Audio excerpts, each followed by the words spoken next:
ছায়াস্পর্শ লেখিকা ইফরা জান্না পর্ব ৩৪। একের পর এক ঝামেলা যেন লেগে আছে এই গ্রামে, তবে কোনো সুরাহা নেই। কি হচ্ছে, কিভাবে ঘটছে, সবকিছুই মাঝে মাঝে গোলমাল পাকিয়ে ফেলছে কাব্য। একের পর এক অপরাধ হয়ে চলছে, অথচ অপরাধীর খোঁজ নেই। চেয়ারে হেলান দিয়ে কপাল চেপে সবকিছু ভাবছে ছেলেটা। বড্ড হাঁপিয়ে উঠেছে সে, এটা আন্দাজে পাচ্ছে না অপরাধী একজন নয়, আরো বেশি। কনস্টেবল তিতাস দ্রুত ছুটে এলো, কানে কানে কিছু একটা বলল কাব্যের। কাব্য চোখ মেলে কনস্টেবলকে দেখে নিল। কনস্টেবল তিতাস আঁটোসাঁটো হয়ে দাঁড়ানো। কাব্য বিরক্তিতে বলল, এ কি তিতাস সাহেব, আপনি দেখি ভয় পাচ্ছেন। তিতাস ঢোক গেল, ইয়ে মানে সা। কথা শেষ হলো না, তার আগেই আজান খন্দকার এসে চেয়ারে বসলেন। কাব্য ভ্রুজোড়া কুঁচকে দেখল লোকটাকে। পরনে সাদা পাঞ্জাবির উপর মুজিব কোট, হাতে কালো ব্লেডের এক ঘড়ি, সিমসাম দেখতে। আজান সালাম দিলেন, আসসালামু আলাইকুম অফিসার, সব ভালো তো? কাব্য এবার তিতাসকে দেখে নিয়ে চেয়ারে আবার হেলান দিল। আজান কিছুটা মেকি হাসলো। এলাকার খোঁজ খবর কি, পুলিশের কাছে কিছু আছে নাকি? নতুন পুলিশ নাকি তেল দিয়ে ঘুমোচ্ছে? কাজ করি বলে যে ঘুমোতে পারবো না এমন নয় খন্দকার সাহেব। আজান মাথা ঝাঁকালো, তা তো বটেই, তবে পুলিশ কতটুকু সতর্ক তা নিশ্চিত হব আমার চাচার খবরাখবর পেলে তবে। অবাক অবাক হলো কাব্য। চট করে সোজা হয়ে বসে বলল, কি বলছেন? আমার চাচা নিখোঁজ, থানায় জিডি করা হয়েছে, তবু খোঁজ নেই কেন অফিসার? কাব্য যেন চমকালো, চোখে মুখে রাগ নিয়ে তাকালো তিতাসের দিকে। তিতাস শুষ্ক ঢোক গিলল। কাব্য ডাকলো, তিতাস সাহেব। জি জি স্যার। আজান নিজেও তিতাসের দিকে তাকিয়ে চেয়ারে আরাম করে বসলো। কাব্য ধমকে বলল, খন্দকার সাহেব যা বলছেন তা সত্যি? জি জি স্যার। কাব্যর আগে দাঁতে দাঁত চেপে ধরল। তিতাস ভয়ে থরথর করে কাঁপতে শুরু করেছে। এদিকে আজানের যেন বেশ মজা লাগছে ব্যাপারখানা। সে বুঝি ইচ্ছে করেই ব্যতিব্যস্ত করতে এসেছে থানায়, নয়তো বাজিয়ে দেখতে এসেছে। কাব্য মাথা নুইয়ে থাকলো, ব্যাপারটা কিন্তু বেশ মজার। হঠাৎ উচ্চস্বরে হেসে উঠল আজান। কাব্য তিতাসের দিকে ইশারা দিতে স্থান ত্যাগ করলো সে। আজান ডাকলো, অফিসার। কাব্য তাকাতে টেবিলের দিকে কিছুটা ঝুঁকে বসলো আজান। একটু মোলাকাত করতে বড্ড স্বাদ জাগলো মনে, চলে এলাম। কাব্য তীক্ষ্ণ দৃষ্টিতে তাকিয়ে থেকে বলল, খুব যদি ভুল না হই, চাচার খবর নেওয়া আপনার মুখ্য বিষয় নয়, ঠিক তো? একদম ঠিক। কাব্য চট করে হেসে ফেলল, গায়ের সাথে লেপ্টে থাকা শার্টের বুকের অংশের বোতাম খুলে দিল। তবে বলুন বিষয়টা। আপনাকে সাহায্য করতে এলাম অফিসার, বলতে পারেন নিঃস্বার্থে এলাম। বা আমার কপাল খুলেছে বলছেন।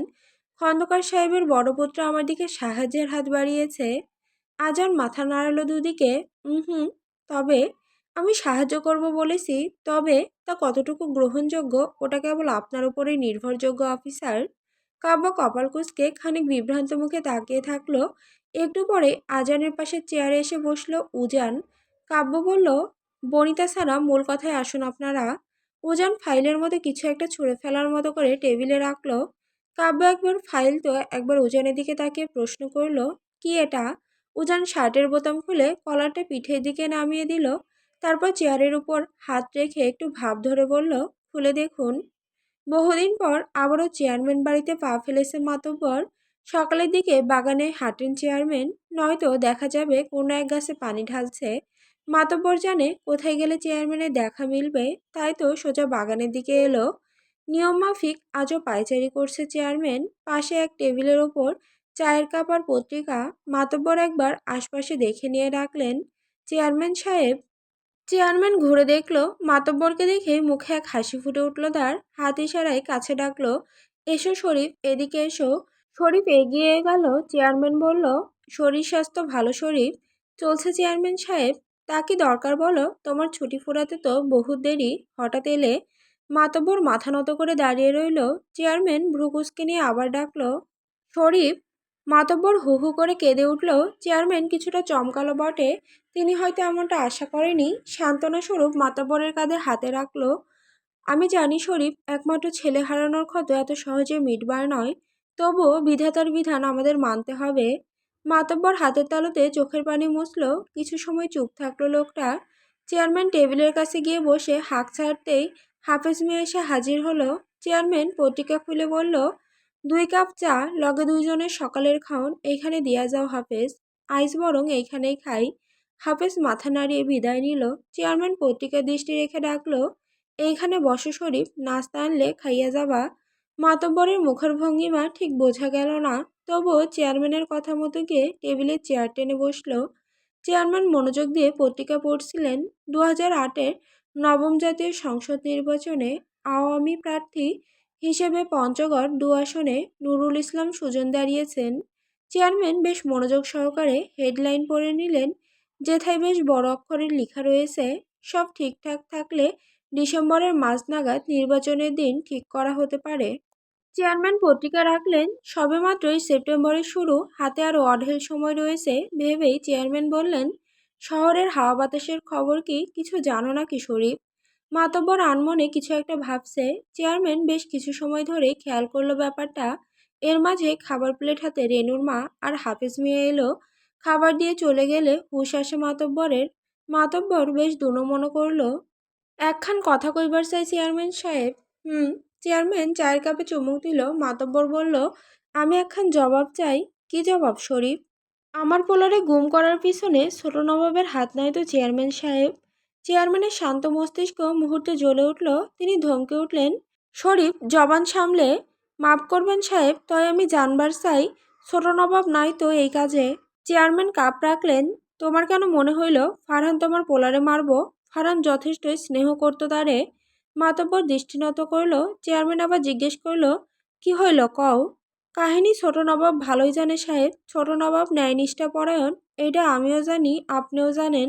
তার দ্বারে অপরাধ মানানসই না। তার মানে তোমার পোলা অপরাধী ছিল? শুনেন চেয়ারম্যান সাহেব, জুয়ান পোলাগো মাইয়া দোষ থাকে, এটা সবাই জানে। আপনারও আসিল, ভুইলা যাবেন না। এই দোষের কারণেই কিন্তু আজ গ্রামের এই ভাগাভাগি। শরীফ! চেয়ারম্যান অতিশয় রাগান্বিত। তার রাগান্বিত কণ্ঠ যেন বজ্রের ন্যায় শোনালো। মাতব্বর টলল না, কণ্ঠে আরো খানিকটা গাম্ভীর্য এনে বলল, আমারে থামাইয়া লাভ নাই সাহেব। আমার পোলা গেছে, আমার হারাইবার কিছুই নাই।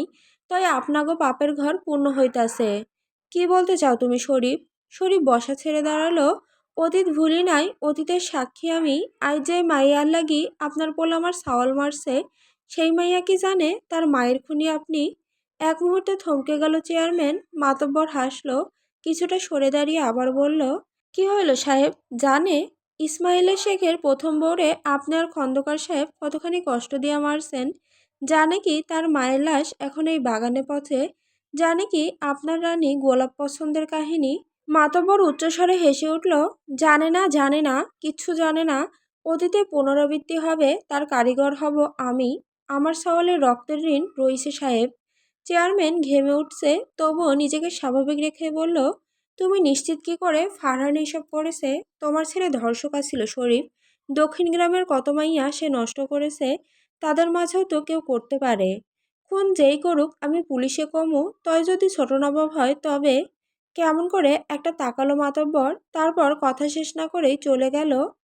কাব্য ফাইল খুলে দেখল গত কয়েক মাসে লোক গুম ও খুনের সব হিসাব, সাথে চোরাই পথে এদেশে ঢোকা সকল অস্ত্রের হিসাব। কাব্য ভীষণ রকমের অবাক হলো। এই ফাইলে যা আছে তার 1/3 হিসাব থানায় নেই। ওই যে হাতে গোনা কয়েকটা কাজের হিসাব। কাব্য আনমনে বলল, এই জেলা কি শালার অপরাধীর আস্তানা নাকি মামার বাড়ি?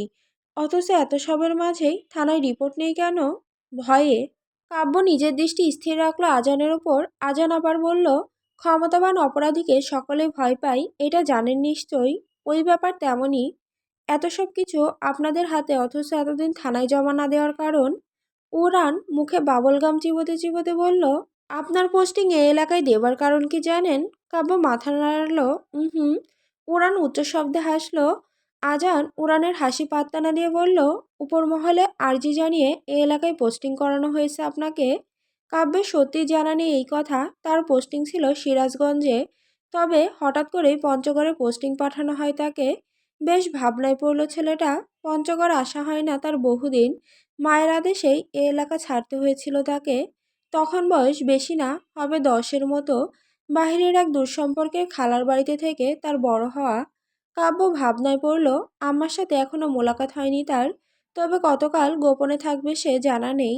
আজান ঘড়িতে সময় দেখে নিয়ে বলল, আজ উঠছি অফিসার, পরে আবার হবে। আজানই উঠল, সাথে উড়ানের দিকেও ইশারা দিতে উড়ান এক অভিনব স্টাইলে সালাম ঠুকল।